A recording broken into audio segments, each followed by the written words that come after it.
শিক্ষকদের উপরে হামলা কেন হয়েছে তাদের বিচারের দাবিতে আরেকটা দফা যোগ হলো। জগন্নাথ বিশ্ববিদ্যালয়ের ছাত্র, শিক্ষক, কর্মকর্তা, কর্মচারী সবাই এই দাবিতে একমত। বিশ্ববিদ্যালয়ের শিক্ষকের গায়ে হাত দিতে পারে না, এটা বারবার বলার পরেও তারা এই হামলাটা চালিয়েছে। এটার বিচার এখন আমাদের প্রধান দাবি। আমরা শান্তিপূর্ণ মিছিল করছিলাম, তো কোন রকম পূর্ব সতর্কতা ছাড়া পুলিশ হঠাৎ করে টিয়ারসেল সাউন্ড গ্রেনেড মারা শুরু করছে। তো যখন টিয়ারসেল আমার গায়ে রাখছিল, রাখার পরে আমি অসুস্থ হয়ে পড়ে যাই। পরে আমি আবার উঠতেছি, পুলিশ আমারে ওই জায়গায় দিছে, মারছে। তারপরে দুজন আমাকে ঢাকা মেডিকেলে নিয়ে গেছিল, এখন একটু সুস্থ আছি। তো এখন আবার আমি আন্দোলনে আসছি।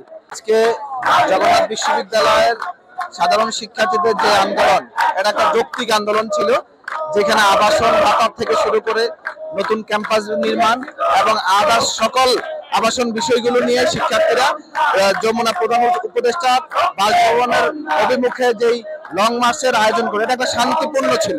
সেই শান্তিপূর্ণ লং মার্চে পুলিশ অযৌক্তিকভাবে হামলা করে 50-এর অধিক শিক্ষার্থী ঢাকা মেডিকেলে ট্রিটমেন্ট নিয়েছে এবং এখানে অসংখ্য এখন পর্যন্ত সাধারণ শিক্ষার্থীরা আহত অবস্থায় টিএসএল থেকে শুরু করে লাঠি চার্জ করে শিক্ষার্থীদের উপর যে হামলা হয়েছিল, এই হামলা কিন্তু আমাদের যে বৈষম্যের বাংলাদেশ গড়ব বলে আমরা ছাত্র জনতার গণ অভ্যুত্থানে ফ্যাসিস্ট শেখ হাসিনার পতন হয়েছে, সেটা কিন্তু আসলে আজকে সেই শহীদদের যে 2000 শহীদ হয়েছিল ছাত্র গণ অভ্যুত্থানে, সেই শহীদদের কিন্তু রক্তের সাথে একটা বেইমানি করা হয়েছে।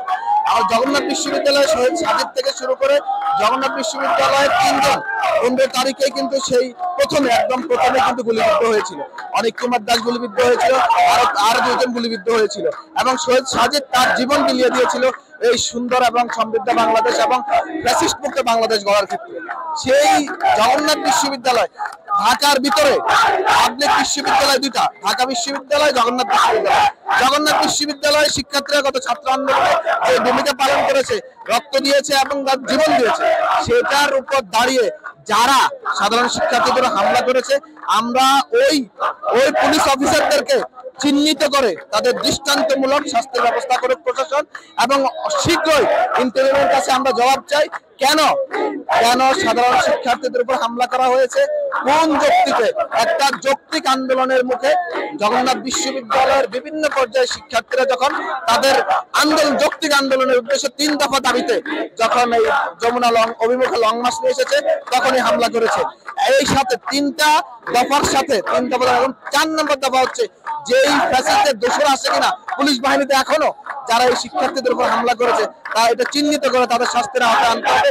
এটা আমাদের 4 নম্বর দাবি।